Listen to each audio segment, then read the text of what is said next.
Now, tonight, we're hitting the Vesuvius topics, and what we're hitting, if I just come through, I better mention this first of all. You know that in the exam, section 1 is cities of Vesuvius, and it's Pompeii and Herculaneum. It's also a number of others, but because it says Pompeii and Herculaneum, make sure that on each of the sections, the dot points, you've got some information about Pompeii and Herculaneum, even if it's only one thing on one of them and 3 or 4 on the other. So you know that in section 1 you've got part A, multiple choice and short answers to the value of 15 marks, and part B, a 10-mark response, which is about the archaeology, investigating, reconstructing and preserving the past. Having said that, there can be, or you can use information that's relevant to part A in part B where it's appropriate, and tonight I'll be touching on some of that. Now, this is the syllabus on your screen now, and last year we covered geographical context. Notice geographical setting, natural features and resources of Pompeii and Herculaneum, plans and streetscapes of Pompeii and Herculaneum. Read over your notes. You should have good notes for that, and just have a look at Vesuvius tests 1 and 2 for the types of questions you can get. Also, we went through investigating, reconstructing and preserving the past, which has 4 parts to it, and any one of those, or even a component of those, can be the 10-mark question. But again, when you look at the question, use whatever you have in your arsenal to answer it. If it comes from somewhere else and is relevant, it will score. So this week's tests, the 2 tests set for this week, and they're just straightforward section 1 without any frills questions, cover the issues of conservation and reconstruction in general, and the Italian and international contributions and responsibilities. So that in general, and then that specifically. And then next week, it's this one, because last year you did that and that. So let's get now to the point. The point is that what's left to study in the next 4 weeks is all of this. And some of it you can do yourselves. You don't need me to explain, and some of it, it is useful to have someone run you through it, particularly, say, local political life. So tonight, I'm going to range through these 2 dot points rather speedily, lob into social structure and political life, and I might do something on economy at the end. Let's go then. First of all, whenever you're doing any of these sections, think about the possible questions you can be asked. And in next term's Moodle site, I have a study, or maybe it wasn't next term. No, it's this term. Last week, there's a tab called Holiday Work, and under that tab, there's a big Vesuvius quiz, which has the kinds of simple questions and then slightly longer questions for each of the section 1 points. So it's a super quiz, a master quiz, which in the holidays, it'll do you good to go through. All right, your heading tonight then, your first heading is this one, range of available sources, and then I would like you to write written, and notice ancient writers, official inscriptions, graffiti. Hopefully you've now scrawled that. And then archaeological, and it has wall paintings, statues, mosaics, human and animal remains. So That's as you're working through all of this section, just add to a list of examples of these. For example, ancient writers, already for the eruption, you had Pliny's letter.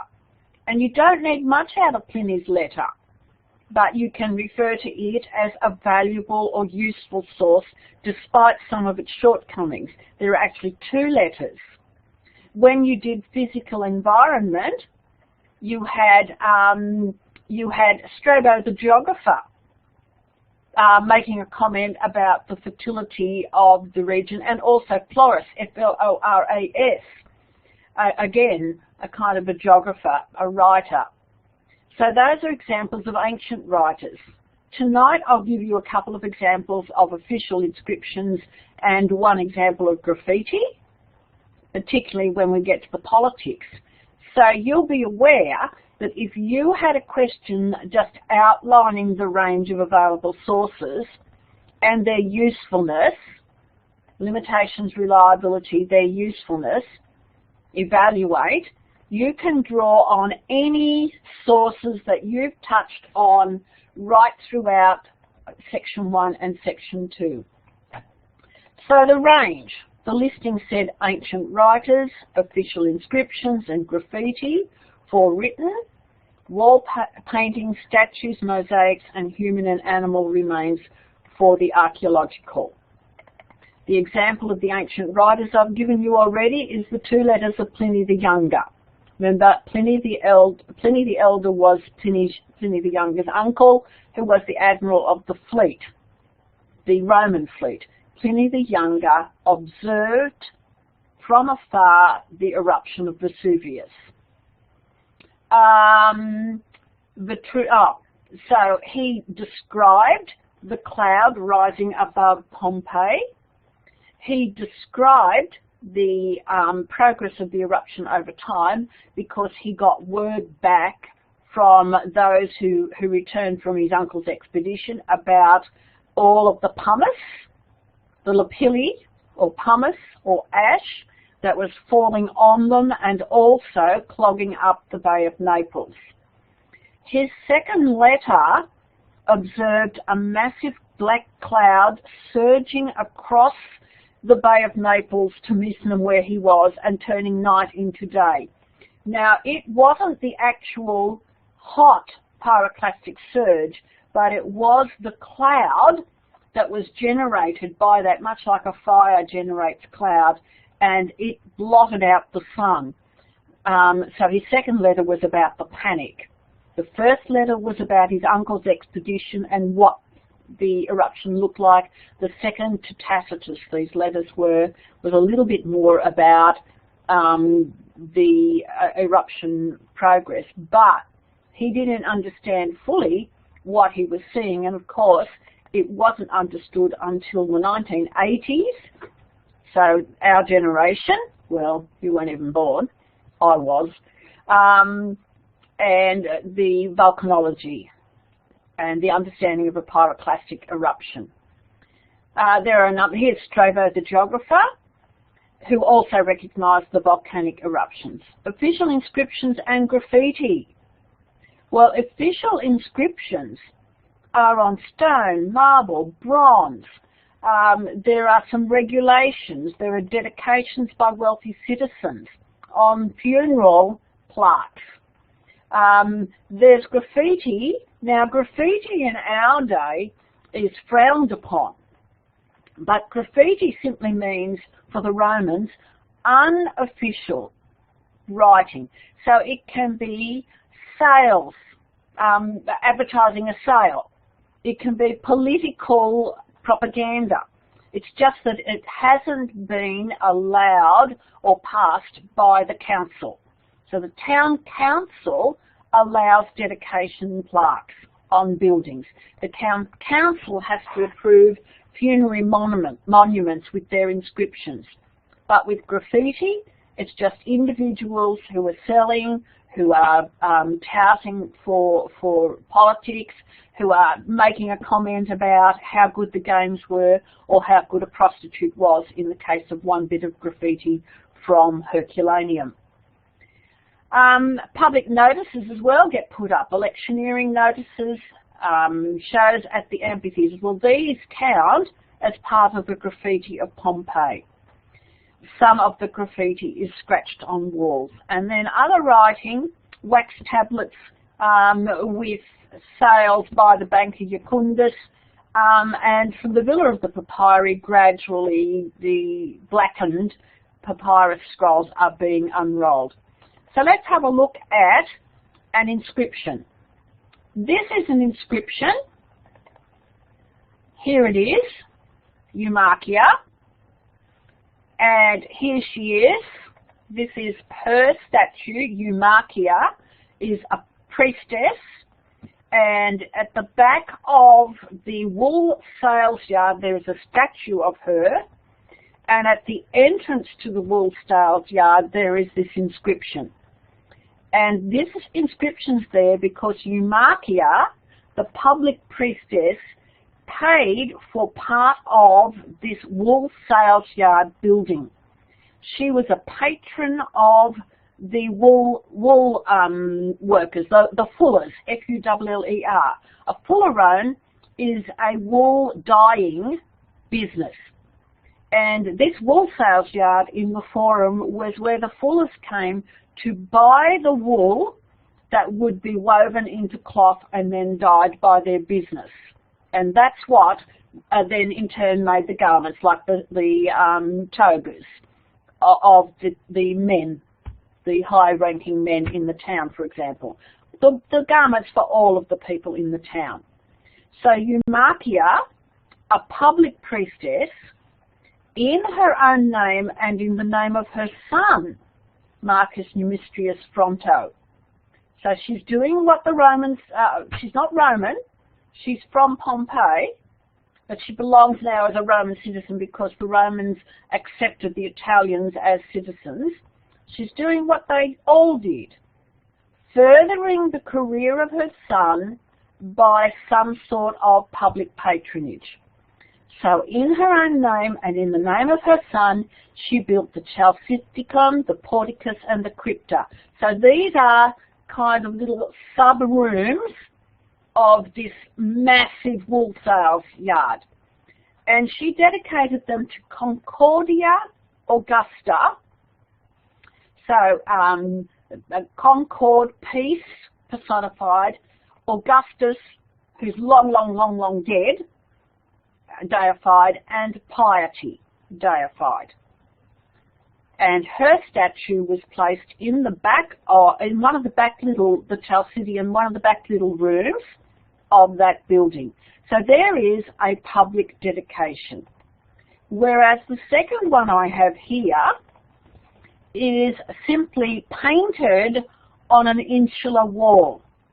To let, on the property of Julia Felix, a ladies and gentlemen's bathing establishment, bars, lock-up shops, rooms, 5-year lease from August the 13th. Now, Julia Felix had a very large house within the walls of Pompeii, and her house had a private bath. So what she was doing here, she's not a working class woman, she's a homeowner, she's a Pompeii elite woman, but she must have needed money or something, because what she's advertising is that she will lease out rooms and the private baths to anyone who wants for a 5-year lease. And she's got that on the outside of her property. So an inscription, Eumarchia, and graffiti advertising Julia Felix's private baths for lease. Here is another. So those two were from Pompeii, and I said you really need to have something from Herculaneum as well. So here is an official inscription from Herculaneum, and where is it? It's on here, on this public altar. You can see there's quite a lot of writing on this public altar near the waterfront of Herculaneum. And it says, in view of the proposal of Marcus Ophylius Sylla, Duum Virtuis, we will find out what that is later, that the dignity of the township required recognition of the merits of Marcus Nonius Balbus, the council resolved the following. So this means that one of the top officials had recommended to the council that it honour Marcus Nonius Balbus. So this is a known, high-ranking man from the Society of Herculaneum. And he was originally from Rome. So he has come from Rome to settle in Herculaneum, and as a Roman patrician, he has been a patron of the colony. So Herculaneum and Pompeii were called colonies because originally they were conquered by Rome itself, the city of Rome, and then Romans came to settle there as colonists. By the time that Marcus Nonius Balbus was settling there, they may have been called colonies, but they were all citizens of Rome.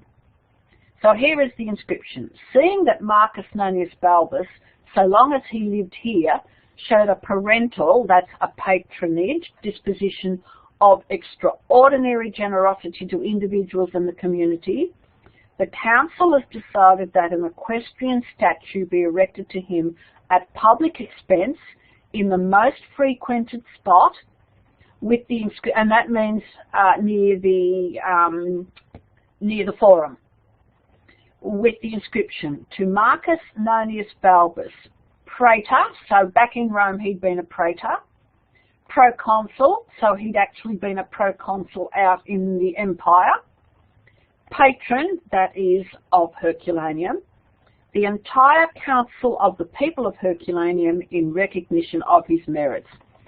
And here is the statue that they erected, found in the remains of Herculaneum in what's thought to be the entrance to the forum. Now there's another. To Marcus, further, at the spot where his ashes are laid, a marble altar should be made and erected and publicly inscribed to Marcus Nonius Balbus, son of Marcus. And that's the altar I showed you a moment ago. Here's the remains of it with the inscription on it. So he was definitely honoured well with an equestrian statue in the town forum and an altar on the town waterfront. And a procession of parentelia of patrons should part from this spot, and that at the customary athletic games one day of the annual athletics should be dedicated to the honour of Marcus Nonius Balbus, and at the theatre a seat should be specially reserved at the front for him. So there's an example of a rather detailed inscription. Right. The range, of course, also included archaeological sources, and there's that listing. I've added volcanic strata. And I'm not going to go into great detail here because you're going to strike heaps and heaps of these frescoes, etc., along the way. But here's one you're familiar with, which is the fresco from the House of the Centennial, showing Bacchus with grapes, Vesuvius with one peak, a snake signifying fertility, the garland signifying fertility. So this is the one that you used as evidence of the fertility of the region, your geographic resources topic, and also of evidence that before the major eruption of 79 AD, Vesuvius had a single peak. And there's a drawing of what was blown into the air, leaving a double peak after the eruption. So, why is this range of sources significant? So you put why significant in your notes. Well, one of the points you can make if you are asked that is that there is a very great range of sources, from the monumental to the very small. So you will have, for example, Marcus Hocanius Balbus's altar, or the equestrian statue, and then at the very small end you will have examples of the tools of workmen. or the silver cutlery of the Banca Jucundus, from the precious to the ordinary. The second part of why it's beneficial is that added together, these sources provide a relatively intact representation of daily life in Roman society in all its aspects. So it's very rare to get such a wide range of sources in such good condition. So there's a more intact range of ruins from Pompeii and Herculaneum, for example, compared to Rome. So a substantial view of town life is provided by Pompeii and Herculaneum. This is, combined with that, is the fact that this site, Pompeii and Herculaneum, actually the whole Naples region, provides a major amount of information about history and society outside of the big cities. And the sites themselves, you've got two different kinds of towns. You've got a commercial town and a resort and fishing town. You've got the different types of villas. You've got marine villas overlooking the Bay of Naples and rather substantial. You've got urban villas right next to Pompeii. So they're large villas, but they also have a farm attached. And then you've got actual farm villas. And you will come to those later. Right, time's a wasting, so I must keep moving. Part of that first dot point said you had to evaluate the sources. Well, obviously, in terms of how useful, all of that what significant general benefits give you that. They're very useful as sources of information about a broad spectrum of life in Roman towns in 79 AD. As well as the course of the eruption. So you could really nail a lot of that. However, there are some limitations to those sources. There are some issues of reliability sometimes. And unlike, say, good old Xerxes or Augustus, you just need a few examples to nail that point. You don't need a huge discussion of what limitations mean or what reliability means.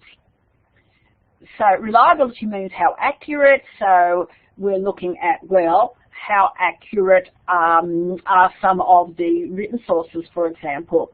Usefulness we've dealt with. So how about if we have a look at some specific examples? Technology, of course, is the most reliable. But we're going to have a look at some examples where errors in interpretation have been made. So the first example is going to be a fresco of a baker and his wife. So let me just bring it up. Oops, got to find it. Here it is. Now this is going to be an example of error in interpretation, but it's also going to be useful for you under changing interpretations in the archaeology section. So originally, this fresco from a house of a lawyer and a baker was assumed to be the lawyer and his wife. And part of the basis for that assumption is that he has a document and that she has a stylus and a slate to write on. Now, the education of women, of working women, is not going to happen. So this was assumed to be a highly educated woman and her husband. It was assumed that this was the lawyer and his wife. So, the magistrate and his wife. The name of the magistrate's brother, Terentius Neo, comes from a document found in the house.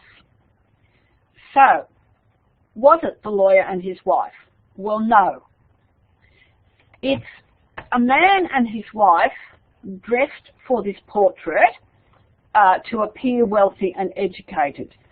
So he's dressed in a toga, he's holding a papyrus scroll, and these are the marks of an elite in the social strata and educated man. His wife is wearing a similarly tunic and a mantle and a hairstyle that was popular amongst elite women. So you can see contained in a kind of a netting cap. She's holding a stylus to her chin.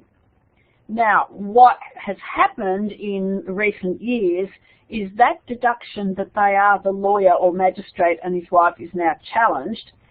And it's challenged because this man is a Samnite, S-A-M-N-I-T-E. So he is one of the non-Roman residents of the town, and he has rather coarse features, and it is assumed that he isn't the highly educated brother, but rather that he and his wife are posing as such. She is not looking comfortable with the stylus. So that's why it's been questioned. It could very well be the brother and his wife, but it's not a certainty. So you can put that down as an example of the limitations, the inability to with certainty interpretate some of the sources related to social status. Here's another one. Now this one here, another fresco, was interpreted originally to be a baker selling bread, and this is the type of bread that a bakery sold, round loaves divided into eight parts.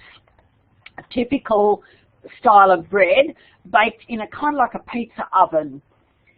However, looking at this again, this baker is wearing an elite level of clothing. Bakers didn't wear this style of clothing. They just wore a simple shift. Slaves, free men, and freedmen, all three lower level of society, working class level of society, simply wore a straight shift belted at the waist. This is a wealthy item of clothing.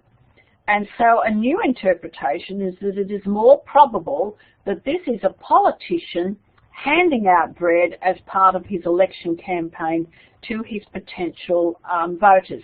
The little figure here, by the way, is a slave.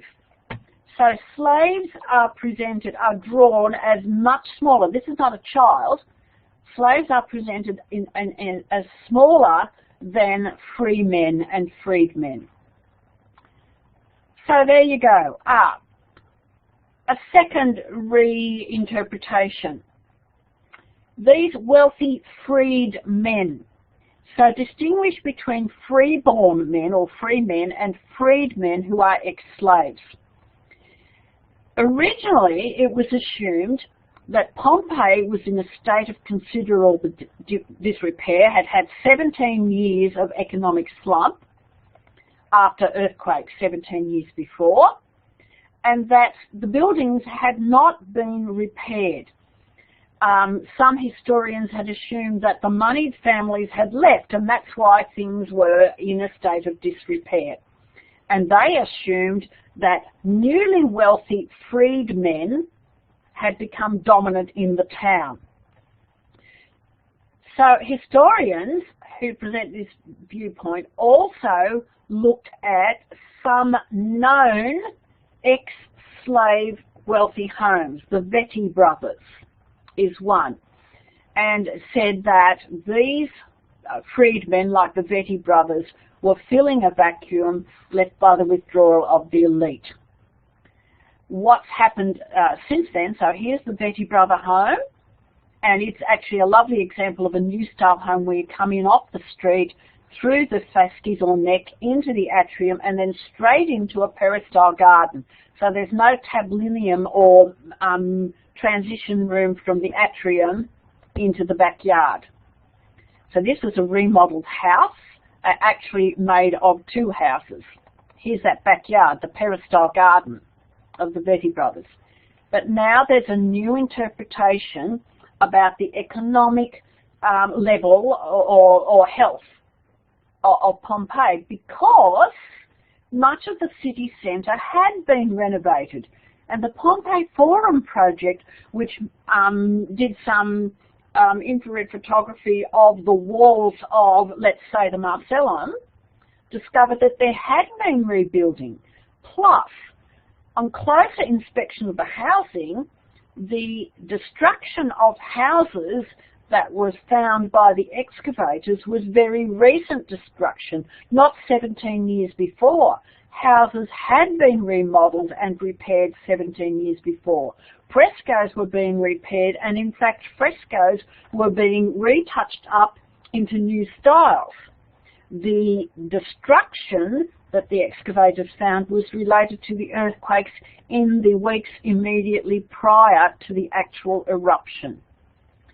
So straight away it looks like Pompeii was not in a state of decline, and in fact new baths were being built just outside the marine gates.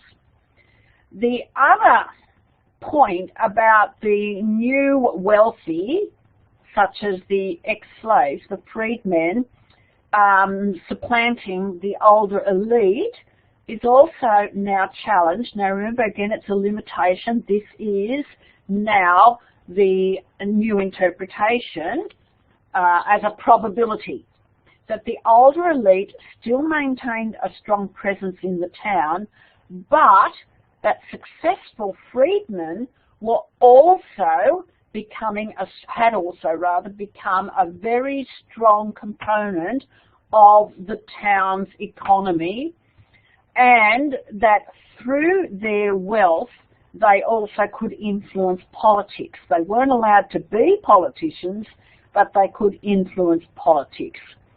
And there's an example of an inscription, for example, of an ex-slave, a freedman, who rebuilt, after that 17-year earthquake, he rebuilt the Temple of Isis in the name of his son. Now, his son had been born after he was freed, so his son was free-born, and therefore his son would be able to be a politician when he grew up. And so he was paying for the refurbishment of the Temple of Isis after earthquakes in the name of his son, so that his son would be guaranteed a role in the town council when he grew up. So there's a couple of examples of the limitations, but being worked through. Misinterpretations, renewed interpretations, but do keep in mind that they are deductions from sources. So what you're looking for is reasonably reliable interpretations from the sources, but there will be a variation in the level of reliability. So for social structure, political organisation, there'll be some speculation, and that attitudes towards freedmen that I just outlined is one of those areas where it's probable but not definite. The politics that I'm going to do tonight is largely about Pompeii, because there's limited knowledge of the politics of Herculaneum. Those inscriptions, like the one that I read out about Balbus, is one of the sources that says that Herculaneum had a similar political setup to Pompeii. Right, now where am I up to? Hang on guys, got to see where I'm up to. We've done our examples. Oh, you've already got errors in interpretation, such as the original assumption of causes of death in the two cities being asphyxiation, whereas now asphyxiation is one of the causes, but the major cause is thermal shock. And I've just dealt with the repairs to the Marcellum and what that meant, that Pompeii was not in decline. A sample question finally for this range of sources. With reference to source 4 and your own knowledge, outline the issues of limitations, reliability and usefulness of sources. I want to just go back to the syllabus listing, so you'll see where that's come from. But I think you're more likely to just get a couple of multiple choice questions which make you think about whether something is reliable or not. You see here limitations, reliability, evaluation of sources, range of sources. Now, by far the bulk of this section is on the evidence provided by the sources from Pompeii and Herculaneum for the eruption, the economy, social structure, political life, everyday life, which has a number of subsections, public buildings, private buildings, the influence of Greek and Egyptian cultures on 3 things, and then religion. I said that I would very quickly look at society, and then I'd do a lot on politics. So that's what I'm going to do now. Just find where I come up to society. Under society, the syllabus lists social structure: men, women, freedmen, slaves. And I've already stressed that you've got to be very careful with this one. So the men can then be further subdivided into the patricians, which is a small group who have settled in Herculaneum and along the coast and in Pompeii as permanent parts of the population.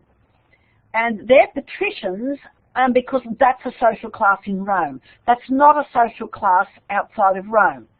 It's a specifically Roman setup of patricians, equestrians and plebeians.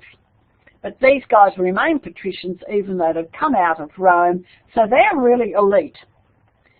The towns themselves have got their own traditional elite men. They're Italians, they're Samnites, they're Oscans, and there's also some Greeks built into it as well. So those particular Italian tribes also had their own nobles. So you've got in the towns elite men who are locals. And then you have working men. Now, what we have, and here we have a problem, because what you'll tend to do is write freed men, which is here and is incorrect.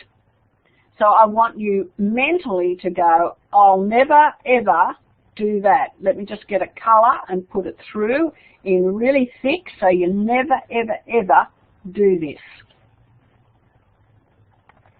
Here it comes, right? No, no, no, no, no. They are freeborn. Hang on, let's write it. They are, not getting anywhere yet. Here we go. Freeborn or free men. So you be very careful when you're answering any questions that are multiple choice. Look for the difference. Whereas when we come down here to the freed men and freed women, these are ex-slaves who have been freed by their masters. There are a couple of laws about that, which Augustus introduced many years before, meaning that a child can't free their slave, but certainly it was quite a common occurrence for the citizens here to free their slaves. The slaves often had built up their own money to buy their freedom, or they had been really good workers. So they bought their freedom and then the master bought another slave. So freed men and freed women. Here we've got the elite women paralleling the patricians and elite locals, and then we've got working women who are free women. Freeborn is probably the best way to say it. And then we've got the actual slaves, men and women. So here we have source 1, a wealthy Pompeian. This man is identified as wealthy because we have a choice here. He's wearing a tunic. Now a tunic is just like that. It's just a shift. He's wearing a toga. Well, the toga is this garment wrapped over the tunic. He is a senator. Well, there's no way of knowing he's a senator or not, although he is carrying a document. He is a businessman. And the answer is that he has a toga on. So he is a wealthy man. Source 2, on the other hand, shows a carpenter. And here's the problem, people, because he could be a workman, he could be a slave, he could be a freedman, he could be a slave. The only thing he's not is a wealthy businessman. So C is the best answer, because all of those non-wealthy working people, whether they were slaves, freed men or freeborn men, wore similar clothing at work. They simply wore a tunic, a short tunic. I've got here this fresco of this wealthy woman. Now this wealthy woman, it has the same pose as that baker's wife. She's called Sappho. But in this case, she's very comfortable. She has more refined features. So she's very comfortable with the hairstyle, with the stylus, with her wax tablet. And what this fresco shows is not that wealthy women were always stylish, not that wealthy women didn't leave the house, they did, not that wealthy women engaged in commerce, although they did. This one shows you that wealthy women could read and write. On the next slide, I'm going to show you a room. This room here. Now, this is part of a dining room, and this is a fresco of a banqueting scene.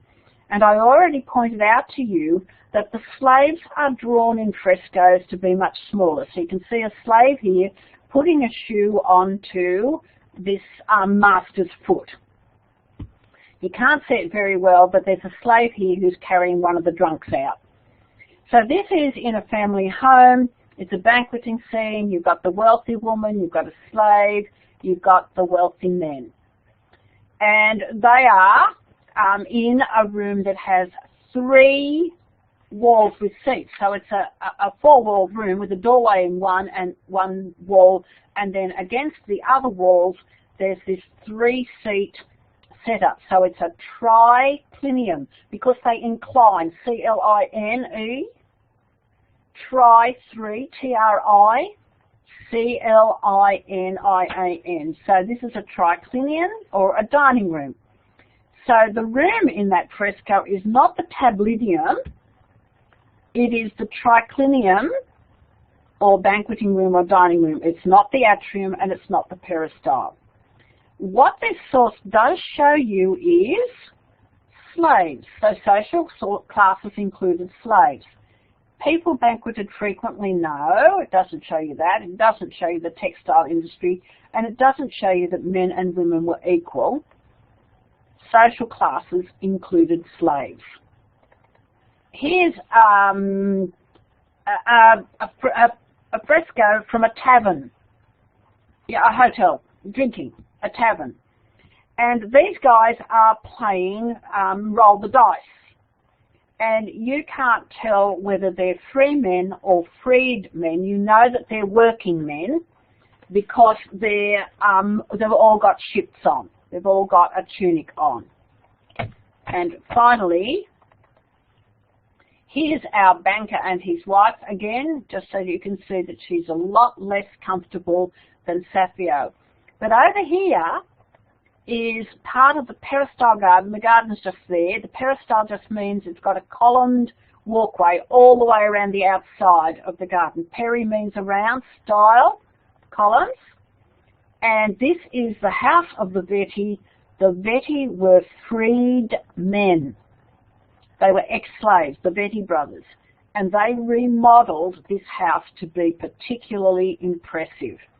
So ex-slaves could do very well in Pompeii and Herculaneum. Right, now to move on. So you've done the eruption. I'm trusting that you will do the economy and read the pages, just 4 pages about. I'm trusting that you will read the 4 shortish pages, people. You don't have to make many notes on this. You've just got to have enough knowledge to be able to answer multiple choices and 2 and 4 mark questions, or an 8 mark on the whole social structure and 8 mark on the economy. So I'm going to do local political life now. In the coming weeks before the exam, you need to cover the rest of these. This week is the only week you'll have 2 sample paper questions to send to me. All right, heading, politics. What it says in the syllabus is local political life. Pompey and Herculaneum are local towns, local Roman municipalities. Now, a municipality means that it is a political entity that has its own town council. So it's been registered as having a town council. Roman law from 45 BC on stipulated that any municipality had to have an operating town council and at least 2 executive officials. So back in Rome, you know, the Senate was the Council of Rome and ended up being the council that controlled the empire as well. And you know that the officials were the consuls and the praetors, and then there were additional lower magistrates, the aediles and the quaestors. So the quaestors for finance, the aediles for public works and religious festivals, and then at the top level, the praetors and the consuls as magistrates making laws, and then generals. Well, these are little municipalities. These are local towns.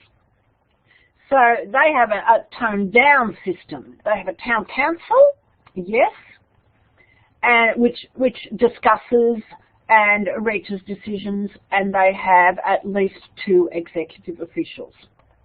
So what do they have?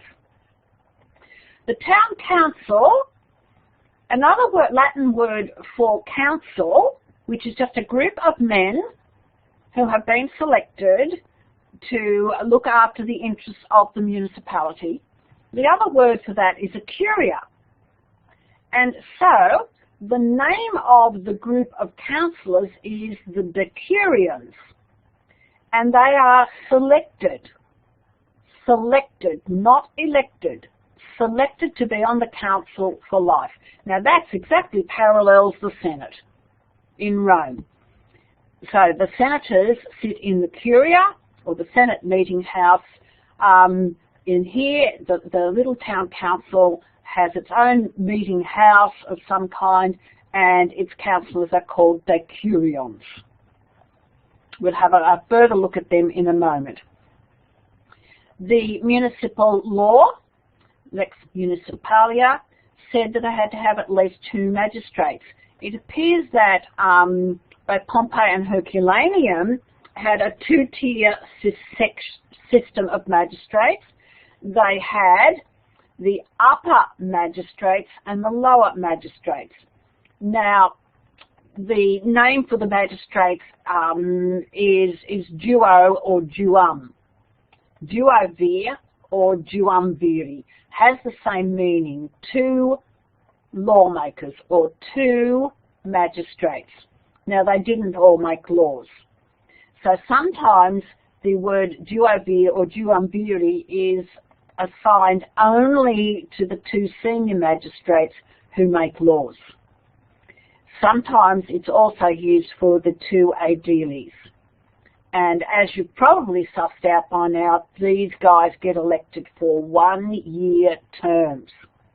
And of course, for those citizens of Pompeii and Herculaneum, those free-born citizens, particularly the elite, the highest value is placed on political roles, as it is in Rome.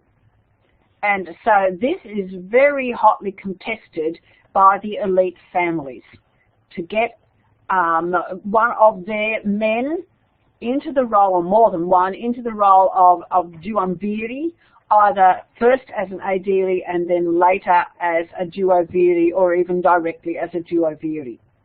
Now, once they've been in this role, then they can be selected to be on the council for life. So where does this leave people?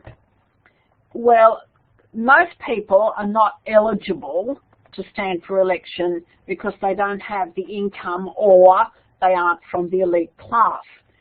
But all free-born citizens do have a role once a year. And their role once a year is to vote for these magistrates.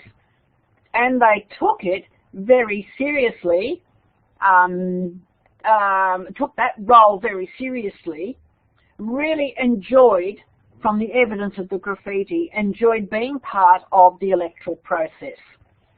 So there is considerable amount, thousands of pieces of graffiti contributing to an understanding of the electoral practice.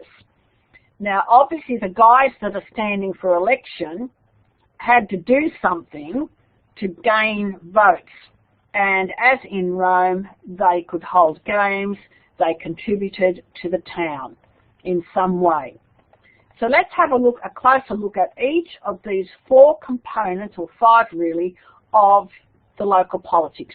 The decurion, the duumviri, the citizens voting, actual electoral practices, the campaigns, and patronage. First, the decurions. These are the councillors, the members of the council for the town. In Pompeii, it's known that there were about 80 of these men. It's an unknown number in Herculaneum, which was a smaller town and presumably had a smaller council. These men were selected, and they were selected by the magistrates every 5 years. The duoviri, the chief magistrates, every 5 years ran a census and then filled the vacancies in the town council. So let's have a look at this again. 80 of them, there they are on a stone relief. Used to have a statue of it, taking their matters seriously, all wearing the toga, carrying documents. All right, these men are from leading powerful families, and they've generally been chief officials.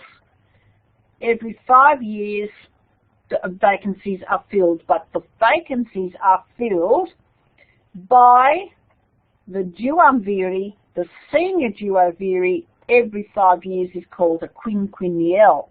Well, I can't pronounce it, quinquennelli, because it's 5 years. So the duoviri are very special in the 5th year because they're going to run a census and top up by selection the curia.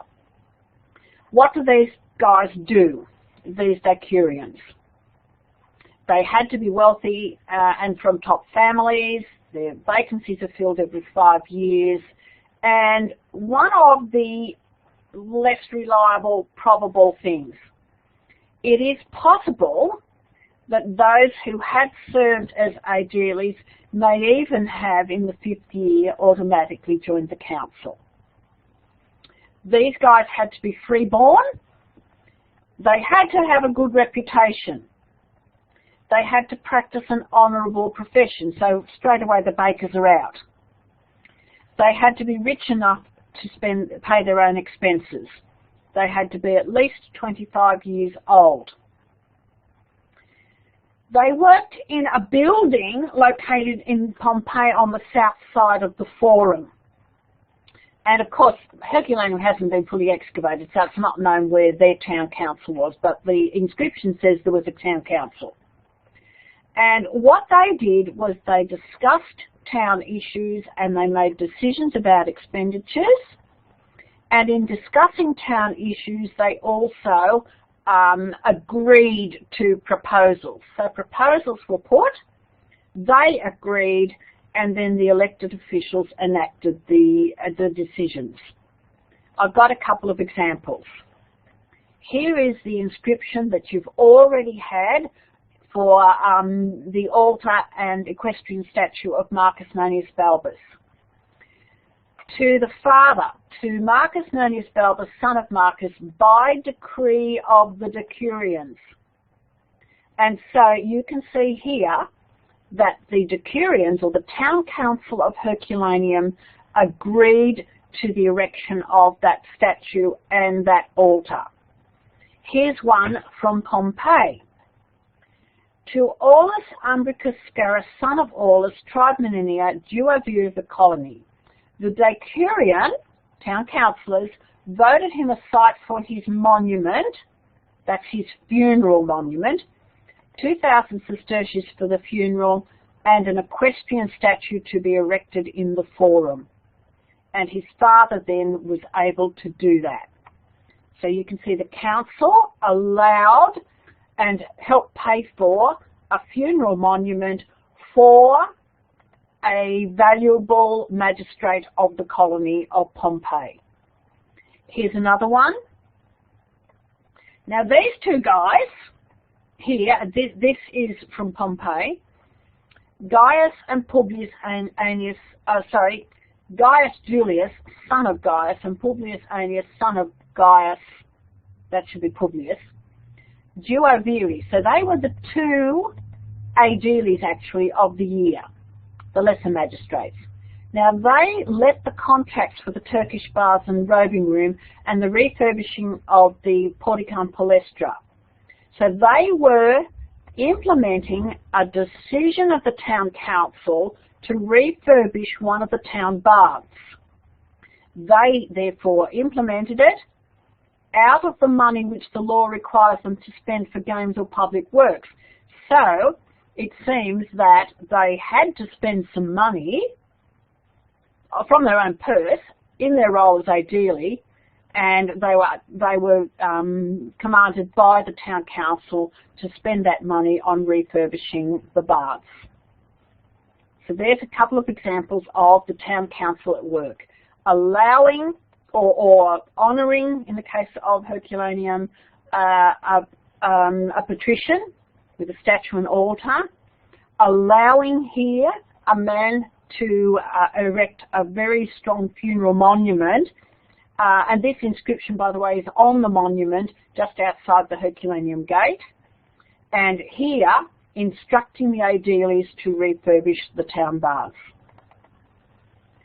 Here's the inscription that I've already dealt with, so I don't need to deal with it again, for Marcus Balbus, the statue and the altar. Now, let's go to the second tier. So we've dealt with the town council. 80 men in Pompeii selected, met in a building in the south of the Forum of Pompeii, and they deliberated on issues for the town and made recommendations which then had to be implemented.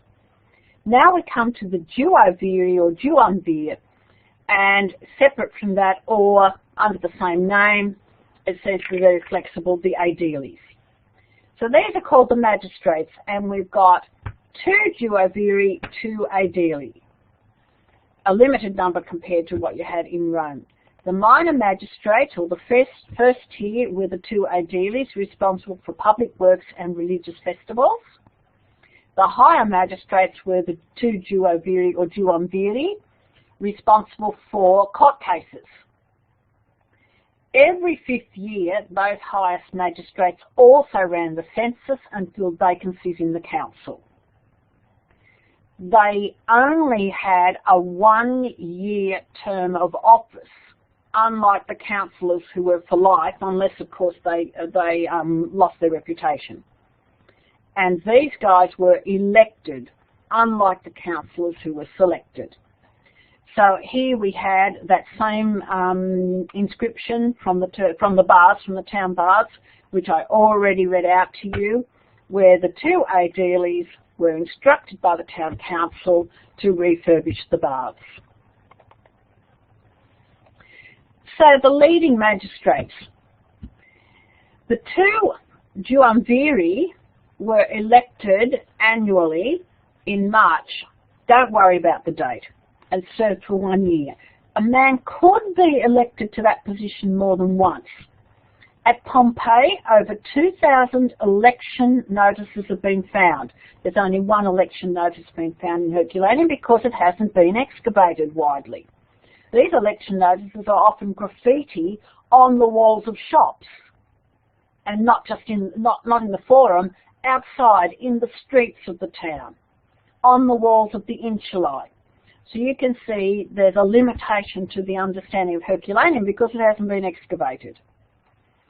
I forgot to mention the senior magistrates also chaired the council meetings. Handled law cases such as misuse of public funds, robberies and murders. Big law cases, by the way, went to Rome. You know, treason or anything like that. But local law cases were handled by these duumviri, and did the census every 5 years. And how did they get identified as very special? They wore a purple bordered toga as a mark of their status. And they also had two lictors who carried a little bundle of rods in their hand as symbols of the high office. So they're pretty special. Look at this guy. Now this is a guy from Pompeii who had a statue built in his honour. And this guy is Marcus Holconius Rufus. So Marcus, let alone another Marcus, Holconius Rufus, son of Marcus, 5 times duovir. This guy's had a good political career. He has been elected to a 1-year term on 5 separate occasions. Twice in the 5th year, that high-level census year. He was also a priest of Augustus because there's a cult of the deified Augustus in town. And a patron of the colony. He has been doing good things for Pompeii, the colony of Pompeii. So there you can see yet another example of how a town honours its valued citizens. But really, this guy's career, 5 times duovir, twice in the 5th year, is outstanding. The lower level. The lower level guys, of course, the aediles, were responsible for public works, streets and sacred buildings. The Herculaneum decree that refers to them is actually a painted public notice on a water tower. And the water tower is quite near the entrance to the forum in one of the streets. And it's an interesting public notice. The aedile, Marcus Alficius Paulus, states, anyone who wants to throw away excrement in this place is warned that it's not allowed. Now that's not just poo, it's any rubbish. So what this town council of Herculaneum had decided is that throwing rubbish in the streets was not allowed in Herculaneum. Now that's pretty understandable because this is a resort town. Back over in Pompeii, remember, rubbish flowed into the streets from the houses, drained into the streets from the houses. But in Pompeii, the sewage went underground into a major cistern down near the waterfront. And so here they're saying, we don't want anyone throwing any rubbish, whether it's the chamber pot or just ordinary household rubbish, in the streets. So anyone who does it is warned that it's not allowed. If someone shall denounce this action, in fact, if anyone says, hey, go ahead and do it, and does it, well, free citizens will pay a fine, and the number is not clear, and slaves will be whipped. So it's not on. So politicians. Politicians were also expected, in their year of office, to provide spectacles for the people, and that's why you had to be wealthy to become a politician. So you saw that those aediles had to refurbish the baths. Well, here is an inscription, yet another one of these formal inscriptions, where this guy who's been duovir 3 times, once as a quinquennial census year, he's also been a military tribune. Now that was a fairly defunct role that had lost its meaning because there's the Augustan peace. But prior to the Augustan peace, each municipality had a military tribune responsible for getting the men together to protect the town if necessary. So this is now an honorary role. So he has been elected 3 times, once in a quinquennial year. He's been elected as a military tribune. What did he do? In his first term at the Apollo Games in the Forum, he presented a procession, bullfights, bull baiting, boxes and games. Because this must have been before there was an amphitheatre. So then the games happened in the Forum. And he spent 10,000 sesterces on the public for his duumvirate. Spread a bit of largesse around. In his second term at the Apollo Games, he did the same. And on one day, a procession, bullfights and boxes, and on the next day, 30 pairs of athletes, 5 pairs of gladiators, and then with his colleague, his other mate, the partner, they're a duumviri. Together, they then paid for 25 pairs of gladiators, animal hunts, bullfighting, bull baiting, wild boars, bears and other animals in various hunts. So it looks like some in the Forum, some in the amphitheatre. And then he did it again in his third term.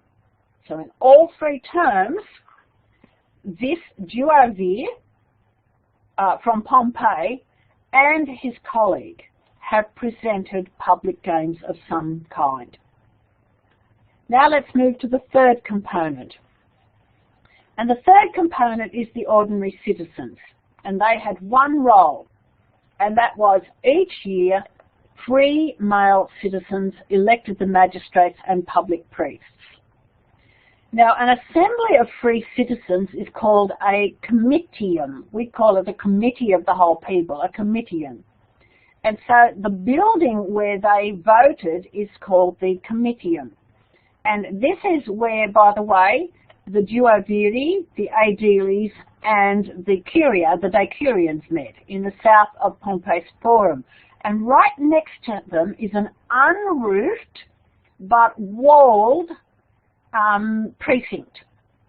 And that precinct has got a number of doors, gateways really, in it, openings, because it hasn't got a roof. And the people come in one gateway and then they go to the table that belongs to their tribe, because they're divided into tribes for voting purposes. And the number of tribes is not known.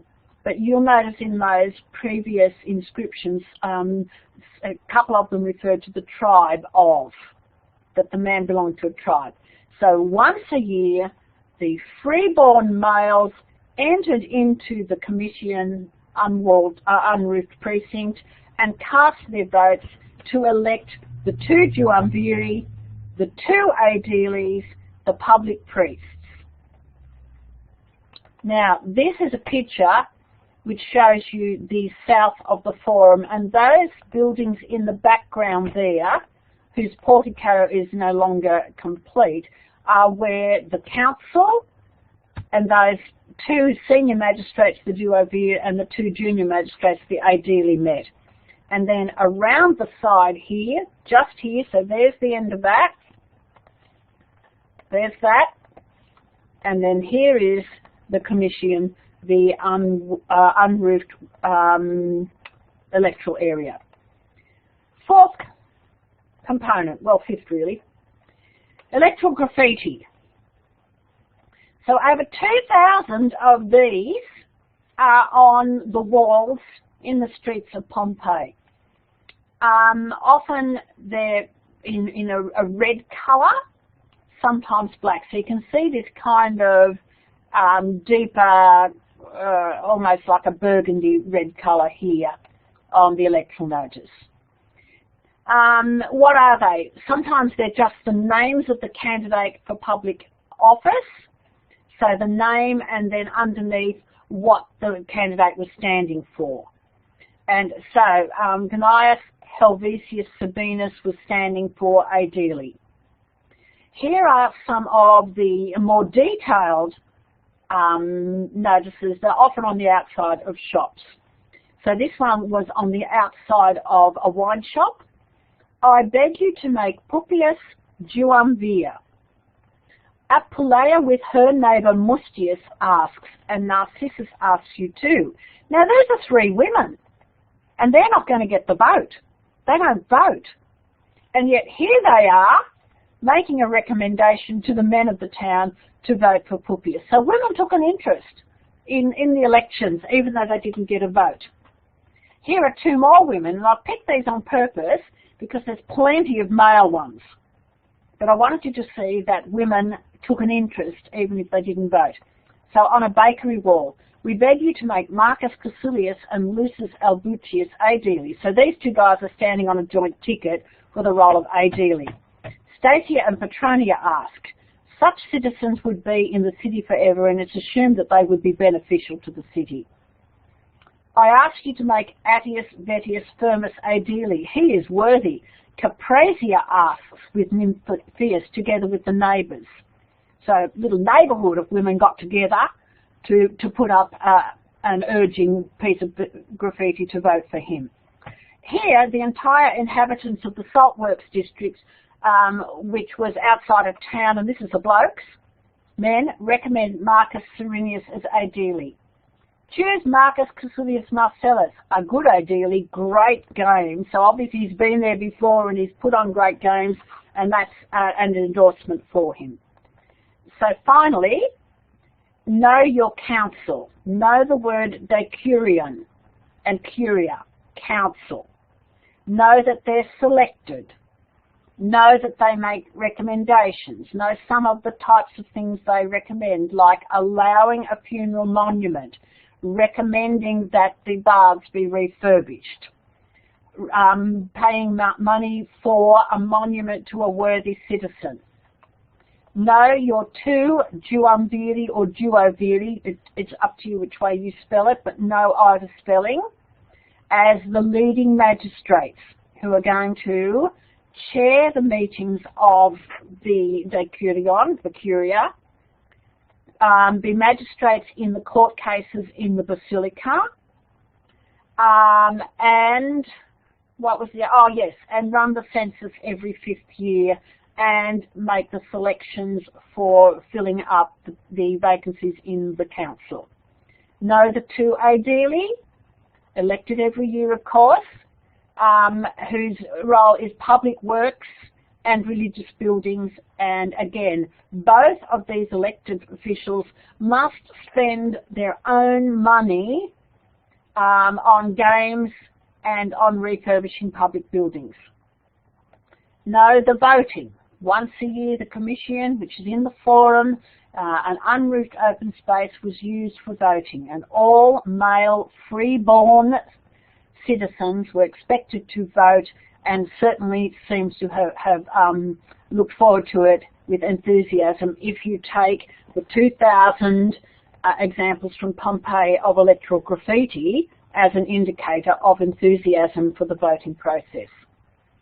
The buildings in the forum, in the south of the forum, are those 3 rooms to the south which are for the council, the Aediles and the duoviri, and then the Commission building nearby. Inscriptions associated with political life include those decisions of the decurion and the contributions to the games. These are formal inscriptions, inscribed not in paint like the graffiti, but etched into stone. Those formal inscriptions dedicating the altar, dedicating the statue, allowing the monument, acknowledging the contribution to public games, acknowledging the contribution to refurbishing the baths. And graffiti is the painted on the walls